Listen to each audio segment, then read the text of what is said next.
Hey, what's up guys? This is Anthony from Anthony's Customs, and for this review, we are looking at the McFarlane Toys DC Multiverse Mr. Freeze. Again, this is the third version of this figure that has been released. I reviewed the plain version a while ago, then they had like the classic Superpowers version with the white suit. Never got one of those. Those are too hard to come by. McFarlane likes to make things people like chase variants, which is weird because it doesn't make him more money. It's a very strange thing. But this is the version that I actually like the most. Personally, it's the one that's readily available right now. I'll put a link in the description below. He's available at Big Bad Toy Store last time I checked. And I think it's the best looking version. Personally, it's kind of similar to a custom I made quite a while ago, but not exactly the same. But yeah, it's a decent release. It's an older one based on the mold, but newer one based on the color scheme. So it'll be a quick review, but I wanted to show you guys because it's kind of cool. See what I did there? All right, let's go ahead and get him off the stand and take a closer look. Alright, before we start the review, I do want to show you my package. I still think McFarlane packaging is one of the better basic packages for a lower end figure line.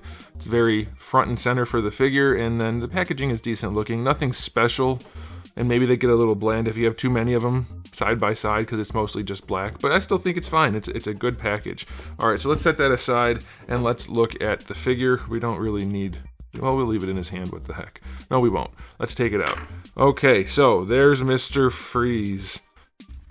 He stands to the top of his dome, about 19.5 centimeters, to the top of his head, closer to 18.5, give or take, probably a little higher than that. We're looking at 7.5 and 7 7/8, roughly. Alright, so yeah, this is a much better looking figure than the previous one that I reviewed because the molded plastics just have better color composition. There's a little bit of paint on here, nothing special, but he doesn't look nearly as cheap due to the plastic selection and color selection. It still needs a lot of work, you can see. Oh, by the way, this is not going to be a full-on review because it is the same figure just in different color schemes. I'm just going to give you an overview of the look. If you want to see the articulation, it'll be up there in the description below, depending on your platform. But yeah, I just wanted to give you a look so you could decide if it's worth tracking down this other color variant, which is probably easier to come by. So yeah, things are missing paint-wise for sure. Like there's definitely things not painted at all. This whole backpack thing, the sculpt is there. It's a cool sculpt, but the paint is missing completely. Same thing here. His belt is, I guess, passable, but all of this could easily at least use a wash, but certainly could use more than that. Same thing, basically everywhere. He's got loads of detail in the sculpt, just not loads of paint. Now, that's the thing, like people always want to ask me which line is actually better, McFarlane or Marvel Legends, McFarlane Multiverse. And I have to give it to McFarlane every time because they actually have a lot of different sculpts. Now, granted, most of them are hot garbage, don't get me wrong, but they have a lot of sculpted detail and a lot of unique sculpts. So, if you were so inclined to spend an hour to make the figure better, you could easily do that with the McFarlane figures, with something as simple as a wash or some dry brushing, whereas Marvel Legends, they're most all, the same smooth bodies. You can't easily make those significantly better like you can with these, and also they have far more reused parts than McFarlane does. Granted, McFarlane does a lot of that too, don't get me wrong.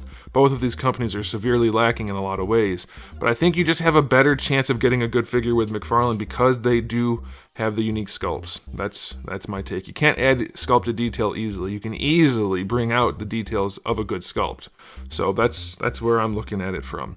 Alright, so he does still have the removable dome. It's nowhere near as clear as I would like. It looks pretty good on camera, but it's fairly milky. It looks less good to the naked eye under normal lighting conditions, but his head looks decent underneath. It's not the best thing we've ever seen, but it'll certainly get the job done, and if you leave the dome on, then it's definitely good enough. So yeah, he's a good looking figure. I would say fresh out of the box. He doesn't need to be spruced up, but if you wanted to, you could definitely make him look a lot better.